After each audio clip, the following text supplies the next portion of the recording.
ओम श्री गणेशाय नमः। ओम नमो भगवती वासुदेवाय नमः। ओम नमः शिवाय। ओम बुद्धाय नमः। सर्वप्रथम भगवान श्री गणेश, माता सरस्वती, भगवान विष्णु एवं नवग्रहों में पूज्य देव बुद्ध देव को नमन करते हुए इस व्रत कथा का शुभारंभ करते हैं। स्वागत है आपका हमारे चैनल सिंधु की दुनिया में। तो चलिए आज हम आपको बुधवार व्रत कथा का श्रवण कराते हैं और आप अपनी छोटी बहन समझ के चैनल को सब्सक्राइब करें और मुझे प्यार दें, सपोर्ट करें। तो चलिए अब हम बुधवार व्रत कथा आरंभ करते हैं। सभी भक्तों प्रेम से सुनेंगे। बोलिए गणेश भगवान की जय। बहुत प्राचीन समय की बात है। भारतवर्ष में एक समृद्ध राज्य में एक धर्मनिष्ठ ब्राह्मण परिवार रहता था। उस परिवार में एक युवक था जिसका नाम था धर्मदत्त। वह अत्यंत बुद्धिमान, शांत स्वभाव और ईश्वर भक्त था। बचपन से ही उसे शास्त्रों का अध्ययन करने का बड़ा शौक था।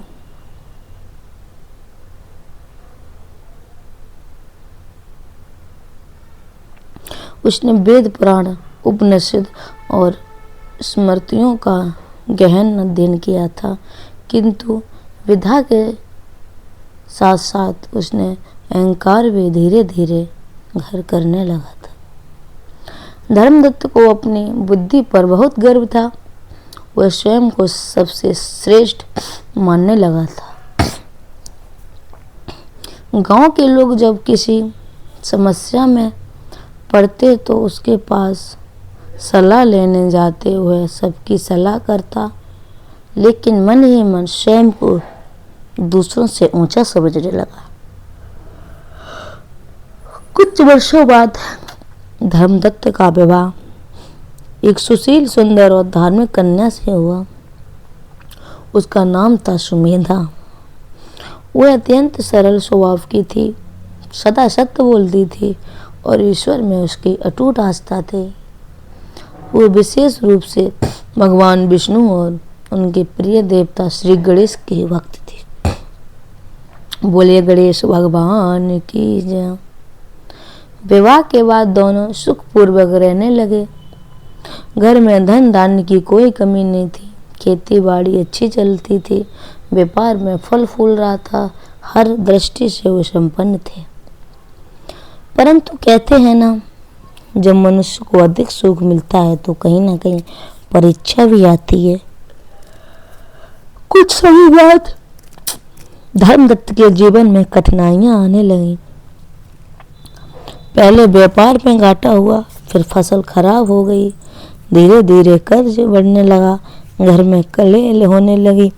पहले जहाँ हंसी खुशी रहती थी वहाँ अब चिंता और तनाव ने स्थान ले लिया। धर्मदत्त बहुत परेशान हो गए। उनसे अनेक उपाय किए, ज्योतिषियों से सलाह ली, तंत्रकों के पास गया, साधुओं से मिला, परंतु किसी भी उपाय से लाभ नहीं हुआ। एक दिन अत्यंत दुखी होकर वह नदी किनारे बैठा था। आंखों में आंसू थे, मन में प्रश्न था, मैंने तो कभी किसी का बुरा नहीं किया, फिर मेरे साथ ऐसा क्यों हो रहा है। उसी समय वहां एक वृद्ध ब्राह्मण आए। उनका मुख तेजस्वी था, नेत्र में करुणा थी और शरीर पर साधारण वस्त्र थे। वे धर्मदत्त के पास आकर बैठ गए। वृद्ध ने पूछा, वत्स तुम इतने दुखी क्यों हो। धर्मदत्त ने सारी कहानी उन्हें सुना दी। वृद्ध मुस्कुराए और बोले, पुत्र, तुम्हारे दुख का कारण भाग्य नहीं बल्कि तुम्हारा पूर्व कर्म और अहंकार है।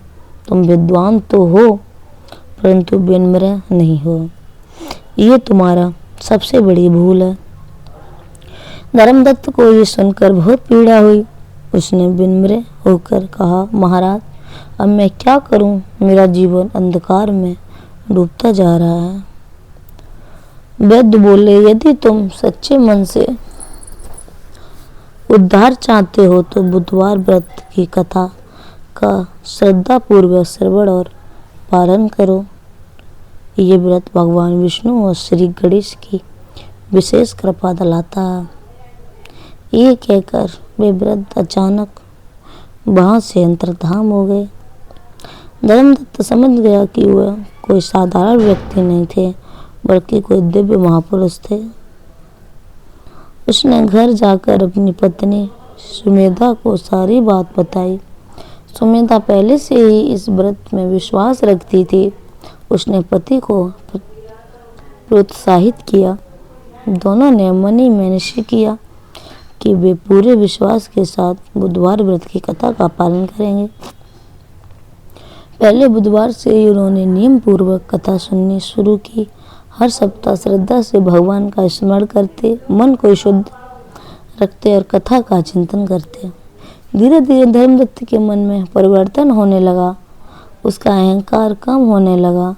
वह अब लोगों से मधुर व्यवहार करने लगा। पहले जो वह दूसरों को तुच्छ समझता था, अब सम्मान देने लगा। बोलिए गणेश भगवान की जय। कुछ महीनों बाद उनके जीवन में चमत्कार होने लगे।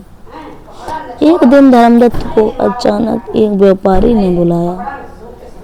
उसने कहा कि वह पुराने घाटे की भरपाई के लिए एक बड़ा सौदा करना चाहता है।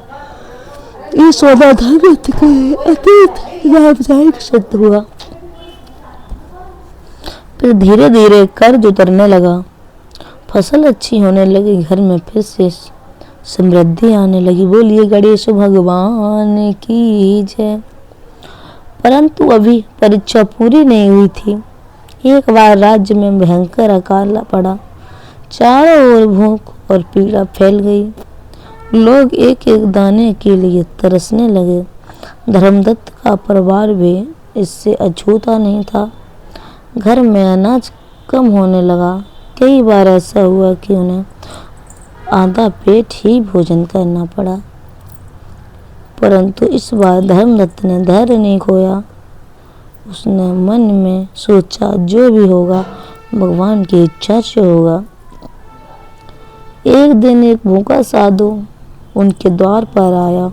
वह बहुत दुर्लभ था। धर्मदत्त के पास उस समय बहुत कम भोजन था।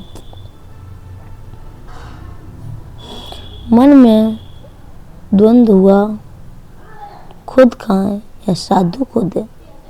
परंतु उसने बिना सोचे सारा भोजन साधु को दे दिया। साधु ने प्रसन्न होकर आशीर्वाद दिया, वत्स तुम्हारी परीक्षा पूर्ण हुई। अब तुम्हारे जीवन में कभी अभाव नहीं रहेगा। बोलिए गणेश भगवान की जय। अब धर्मदत्त कुछ समय बाद वही अकाल समाप्त हो गया। वर्षा हुई, खेत लहराने लगे, परिवार फिर से बढ़ने लगा।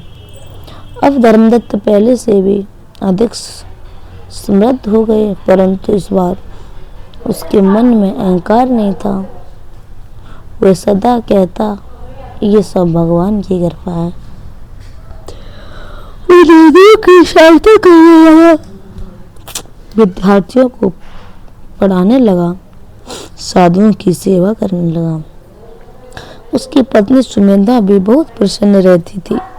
दोनों का दाम्पत्य जीवन आदर्श बन गया। बोलिए गणेश भगवान की जय। इसी नगर में एक और व्यक्ति रहता था, माधव। वह अत्यंत लोभी और कपटी था। उसे धर्मदत्त की उन्नति से जलन होती थी। वह सोचता, ये कैसे इतना सफल हो गया और मैं नहीं। एक दिन उसने धर्मदत्त से पूछा, तुम्हारा भाग्य कैसे बदल गया? धर्मदत्त ने सरलता से सारी कथा सुना दी। माधव ने सोचा, मैं भी ये करूंगा, लेकिन सिर्फ धन के लिए। उसने बिना श्रद्धा, बिना विश्वास के, केवल दिखावे के लिए बुधवार व्रत कथा सुनना शुरू की। परंतु उसके मन में कोई परिवर्तन नहीं आया। वह पहले से भी अधिक लालची होता। कुछ समय बाद उसे व्यापार में भारी नुकसान हुआ। मित्रों ने साथ छोड़ दिया, परिवार टूट गया। तब उसे समझ आया कि केवल भारी आडंबर से कुछ नहीं होता, सच्चा परिवर्तन मन से होता है। वो रोते हुए धर्मदत्त के पास गया और क्षमा मांगी। धर्मदत्त ने उसे गले लगाया और कहा, भाई, भगवान दयालु है, इतनी सच्चे मन से पश्चाताप करो तो सब ठीक हो जाएगा। माधव ने सच्चे हृदय से अपने दोष स्वीकार किए। उसने मन बदल लिया। कुछ वर्षों बाद उसका जीवन भी सुधर गया। समय बीतता गया, धर्मदत्त वृद्ध हो गए, उसके पुत्र पौत्र हुए, पूरा परिवार धार्मिक और सदाचारी बना। मरने से पहले उसने अपने बच्चों को बुलाकर कहा, बेटो, मैंने जीवन में एक बात सीखी है, विद्या, धन और शक्ति तब तक व्यर्थ है जब तक मन में विनम्रता और श्रद्धा न हो। बुधवार व्रत की कथा ने मुझे ये सिखाया कि सच्चा परिवर्तन भीतर से होता है। ये कहकर उसने शांत मन से ध्येय त्याग दी। बोलिए गणेश भगवान की जय। कहा जाता है धर्मदत्त को वैकुंठ लोक की प्राप्ति हुई और वे भगवान के धाम में स्थान पा गए। इस प्रकार जो बुधवार व्रत कथा हमें सिखाती है, जो मनुष्य श्रद्धा, विश्वास, विनम्रता और सत्य के मार्ग पर चलता है, उसे जीवन में धीरे धीरे सभी दुख दूर हो जाते हैं। केवल साथ सुनना ही पर्याप्त नहीं, बल्कि उसे भाव को जीवन में उतारना भी वास्तविक है। बोलिए गणेश भगवान की जय। बुधवार व्रत केवल एक धार्मिक कर्म नहीं, बल्कि जीवन को सही दिशा देने का साधन है। जो व्यक्ति श्रद्धा, विश्वास और नियम से इस व्रत को करता है, उसका जीवन ज्ञान और धन से सुख से भर जाता है। अंत में भगवान से प्रार्थना करें, हे बुद्धदेव, हमारी बुद्धि को प्रकाशमान करें, हमारे जीवन से अज्ञान मिटाएं, हमें सत्य कर्म के मार्ग पर चलाएं, हमें सत्य ज्ञान और विवेक प्रदान करें। ओम बुद्धाय नमः, ओम बुद्धाय नमः, ओम श्री गणेशाय नमः, ओम नमो भगवते वासुदेवाय नमः, ओम नमः शिवाय, बुद्धाय नमः। तो मेरे प्यारे भक्तों, मैंने आपको बुधवार व्रत कथा सुनाई है।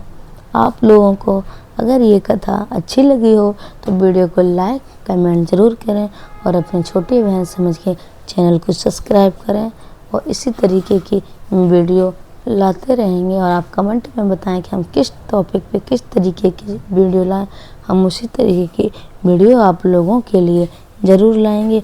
आशा करते हैं आपको हमारी वीडियो पसंद आएगी और आप मुझे सपोर्ट करेंगे। आपका एक सब्सक्राइब मेरे मनोबल को बढ़ाता है, तो आप प्लीज़ सपोर्ट करें। तो चलिए मैं वीडियो को यहाँ पे समापन करते हैं, तो नेक्स्ट वीडियो लाएंगे। आप ज़रूर इस वीडियो को देखें, प्रेम से और भक्तों तक पहुँचाएँ। बुधवार व्रत कथा सुनने से आप बहुत ही शुभ माना गया है और आपके जीवन में खुशियाँ ही गणेश भगवान भर देंगे। बोलिए गणपति बप्पा की जय। तो चलिए